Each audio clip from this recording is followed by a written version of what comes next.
Gaming, especially online gaming, has an incredibly negative reputation. And of course, there are a few reasons why. But for me, and for members of our community, gaming is actually an incredibly important tool. I am an autistic adult who has also been a gamer for all of my life. In today's video, I am going to go through the 5 biggest benefits of gaming and explain why gaming is actually an incredibly important tool for a lot of autistic people. I hope you enjoy.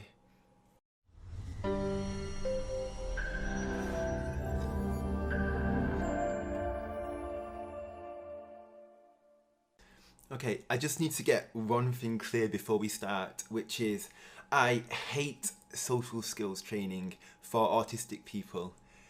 It makes literally no sense because there are millions and millions of social rules that you're expected to follow, but then those rules apply differently to every individual person. So no matter how much training you have of how to socialize with people, it simply doesn't work anyway. So you can do a social skills course and then you can feel worse than you did before you even started.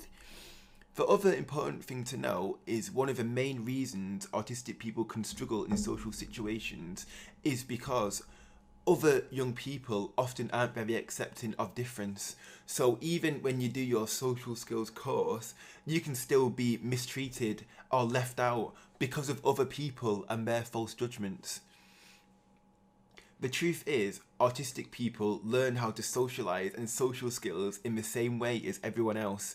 You know, you can play a game with someone and then you have arguments, you have fallouts, and you have disagreements and you can be upset by different things.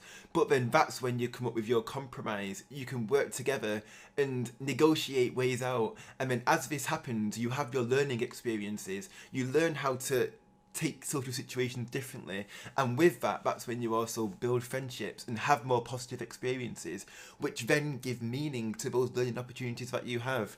This is how every single person learns and develops and learns their social skills which are needed. But this isn't about learning how to be non-autistic and fit into what's expected of you. I really believe in the concept of neuroharmony, which is about having an environment or a space where everyone, regardless of whether they are neurotypical, they're autistic, they have ADHD, everyone feels comfortable and accepted in that environment, which is about every single person doing that little bit of compromise so you're in an environment that works for everyone. And the only way for that to happen is to go through the arguments and the fallouts and get to the point where you have a space which works for everyone. But there are a few other reasons why socialising like this often doesn't work.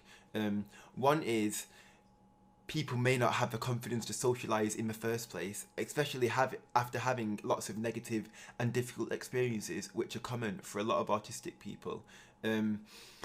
The other one is often the environment might not be right. So if you're in school, for example, and you have sensory differences, the lights might be too bright, it might be too noisy, it might be too busy, and all of these are barriers to socialising in the same way as everyone else. So the first step to learning and being in those social environments is getting the environment right. So having adaptations in the environment so it works. It's about making sure the peers, the other young people around you, are taught to embrace and accept differences. And once you have that space, that's when you can learn the sort of social skills in the exact same way other young people do, by being in those social environments. For some young people, the real world can be very, very difficult and a difficult place to navigate. So of course, being online and gaming with other people is one of those ways of socialising in a way that works. You have a shared medium or an interest which motivates you to want to learn, want to be able to do that with other people. If you're uncomfortable with being face to face, you can socialise through text chats, you can have voice chats or even a video call without having to go through the discomfort of being face to face the first time that you meet someone. So gaming is, a great place to be able to learn more social skills, and it does work for a lot of people. You don't just learn social skills through gaming, but you learn lots of other key life skills. If you aren't a gamer, then I think it's difficult to understand how complex things can actually be. I've got examples of a couple of games. One is a game called Valorant, which to an average bystander looks like a game where you just shoot and kill other people. But for someone who plays the game regularly, it's much more complex than that. You have to pick your characters based on who your team picks and the map that you're playing in. So you need to have that strategical thinking to work out the best play in each game that you do. It's a team-based game, so you have to play a set role that fits in with your team and adapts to what your opponent does as they try to counter your plays. You need to communicate and work together because your team works the best when you're together and working in partnership with each other. You need to be able to read the enemy and try and work out what plays they're making in order to sort of, one-up them and make sure you get the win.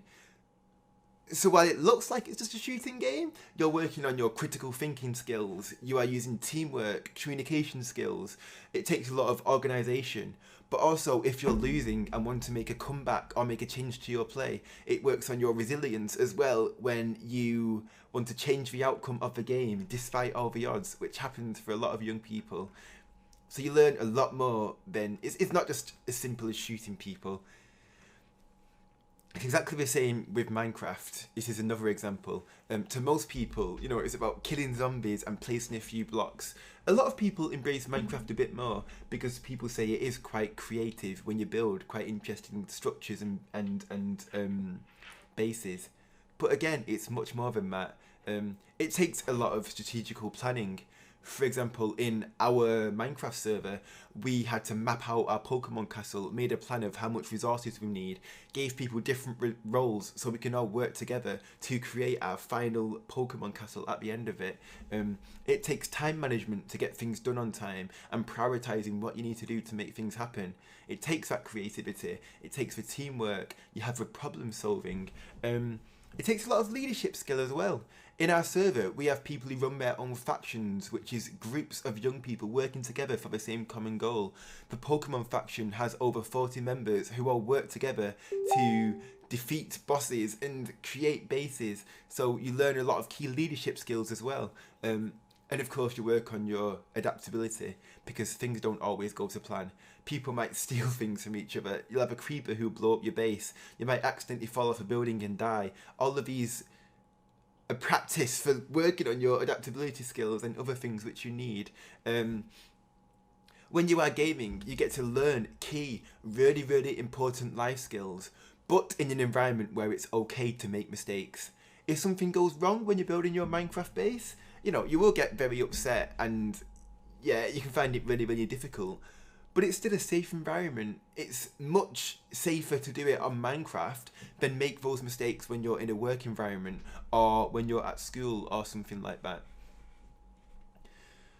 When I was 12 years old, I used to play a game called Kingdoms at War. This was an online game where you have your own kingdom and you can create clans and fight against other clans. I played this game so much, I was actually 8th best in the world on this game, and I also ran the best clan for quite a while. And I learned so much from this. Not just is it the leadership skills, like I said, it's negotiation, problem solving. I gained so much confidence since I started playing this game. Before I started it, I didn't really speak or socialise with anyone because I was too worried or anxious about anything. But being in an environment where I did have a bit of worth or importance helped me to grow in confidence enough to then start to speak to people outside of the game and in school and speaking to teachers and whatever else I needed to do. And of course there's just the strategical management which comes with owning a clan of 100 people, going into wars with other clans and trying to make sure you continue to be the best you can be. I believe this game is the sole reason I have had the confidence and the skills to get a job for the first time and then eventually run Spectrum Gaming because of how much I've learned through playing the game. Like I said, you learn so many key life skills in an environment where it isn't too serious to get when you get things wrong. And I think that is completely invaluable. People really, really underestimate how much you learn and develop just by gaming with other people. One of my favourite films of all time is called Ready Player One because I absolutely love the concept. The way the film works is you can put on some virtual reality, put on a virtual reality headset, and then you go into a world called the Oasis, where the possibilities are endless and there's so much you can do. And there's a few quotes from this film which actually explain this section very well. The first one: being human totally sucks most of the time. Video games are the only thing that makes life bearable. Going back to when I was younger, my gaming experience was a complete contrast to my real life. When I was younger, I felt like a complete alien and an outsider because it felt like everyone had their lives together and I was just trying to get on by, sort of improvising and feeling completely out of place because I knew I was different to most people and didn't understand why. And I really, really struggled with that. I felt really, really lonely and I was incredibly unhappy when I was younger. But the online world was different.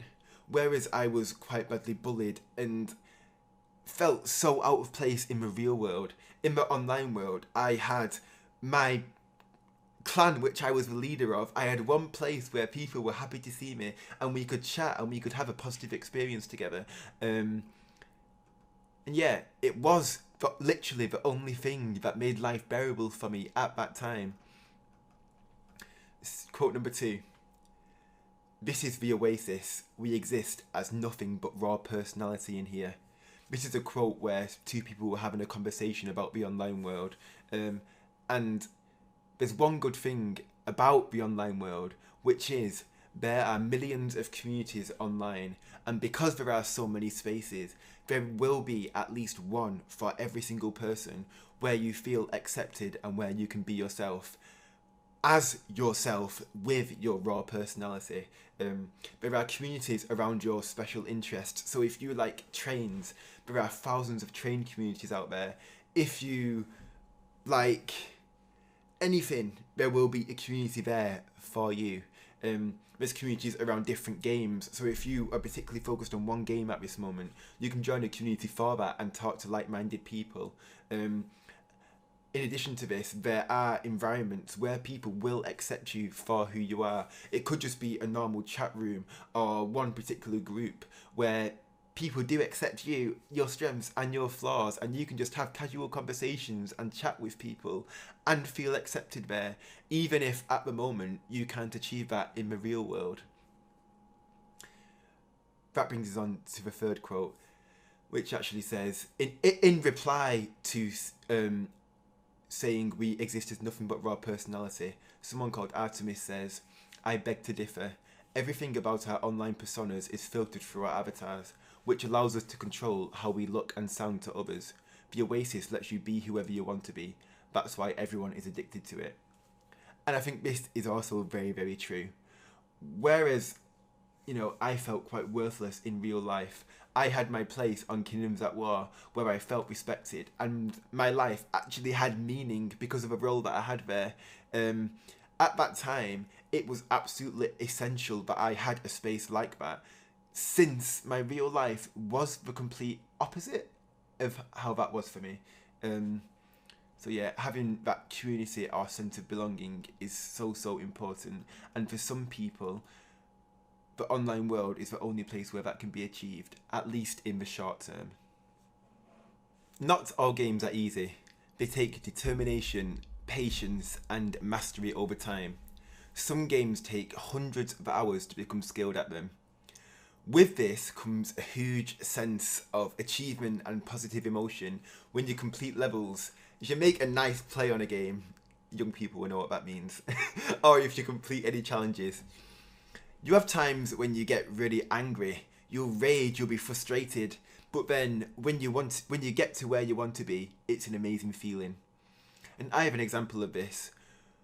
So 2 days ago, a new game came out called Demon Fall, which is a Roblox game version of an anime I'm currently watching called Demon Slayer. And the way this works is if someone wants to be a Demon Slayer, they take an incredibly tough challenge called the Final Selection. And if you survive this, that's when you officially become one. this is supposed to be an incredibly tough, almost impossible challenge.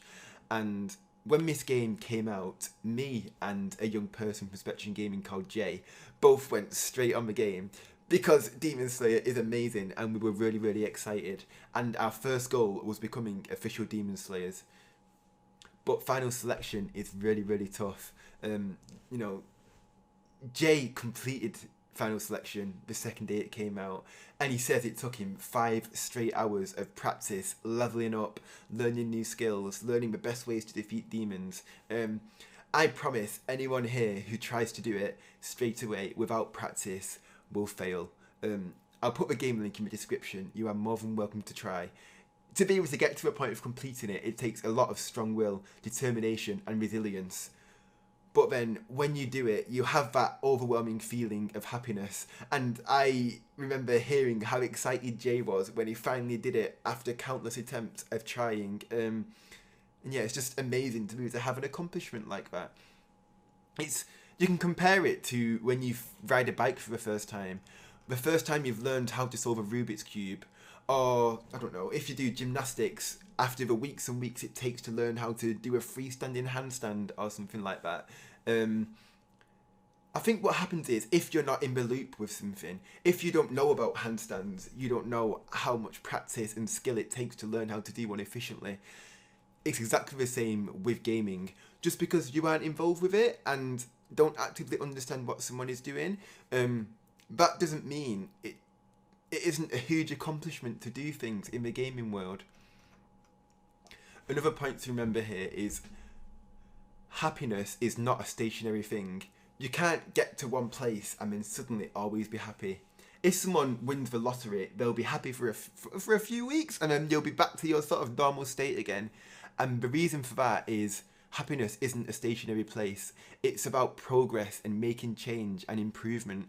You have a goal or a destination, and it's a progress towards that makes you feel happy. You can escape into the gaming world and you can become a spaceman and try and find all the darkest secrets of the universe. You can practice and try to become the world's most successful football manager in the gaming world. You can become a demon slayer and try and destroy the Demon King. The possibilities are endless, and gamers can and should be proud of their achievements, even if you may not necessarily understand how big they are if you aren't a gamer yourself.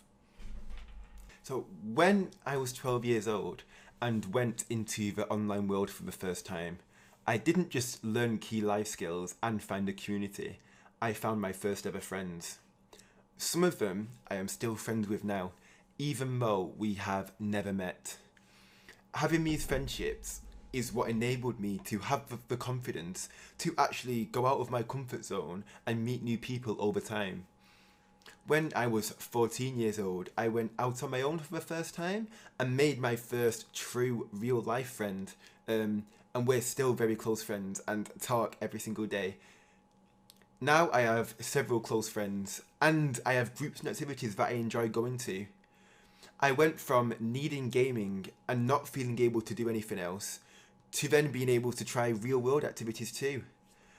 Without games, if I'm being honest, I'm not sure where I would be right now. I wouldn't have the real life friends that I have. I wouldn't have activities to go to because I would still be too afraid to even go out and explore the real world. And yeah, being able to make online friendships is very, very important. Not just because online friendships should be valued as much as real friendships, but because they can also be a first step to stepping out into the real world and making friendships that way too. The final thing I wanted to say is that everyone has their interests and things that they care about. Being able to pursue these, whether it is to de-stress, as a distraction for when you are struggling, or just for enjoyment, I think we can all agree they are incredibly important. Whether it's, knitting or going for a run or cooking, it's important. So why should gaming be any different? And that was it for today. Please let me know in the comments what you think of the video. Do you think there's anything important that we've missed? Let us know what you think, and thank you for your time. See you next time.